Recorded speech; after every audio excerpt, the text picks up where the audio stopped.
Hello बच्चों, तो चलिए इस प्रश्न को पढ़ते हैं। x के सापेक्ष अवकलन कीजिए साइन इनवर्स x वर्गमूल x, जहां x शून्य से एक के मध्य है, जहां हम शून्य और एक को भी ले रहे हैं। ठीक है, तो प्रश्न में आगे बढ़ने से पहले इस प्रश्न से संबंधित जो मुख्य उदाहरण है उसकी हम चर्चा कर लेते हैं।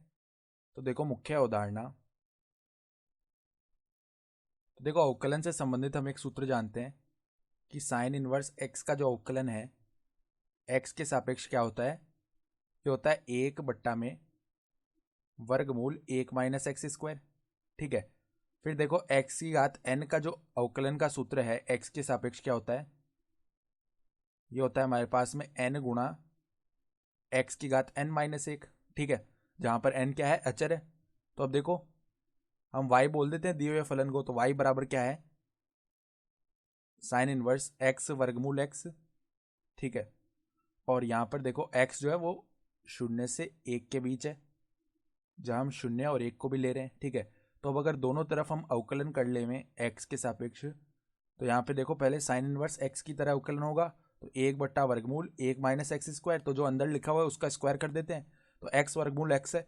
तो इसका मतलब क्या हो गया, देखो यहाँ पे x की घात 1 गुणा में x की घात 1/2 है। वर्गमूल x का मतलब यही होता है 1/2। तो 1 प्लस में 1/2 क्या हो जाएगा, 3/2, यानी x की घात 3/2 लिखा हुआ है ये, और इसका क्या है, स्क्वायर है। ठीक है, फिर देखो श्रृंखला नियम लगेगा, और ये जो x की घात 3/2 है इसका पुनः अवकलन हो जाएगा x के सापेक्ष। ठीक है, तो यहाँ पे देखो बट्टा में तो क्या बन गया, यहाँ पर घात के ऊपर घात लगी हुई है तो गुणा हो जाएगी घातें। ठीक है, तो x की घात 3 आ गया, तो 1/में वर्गमूल 1 माइनस एक्स की घात 3 आ जाएगा।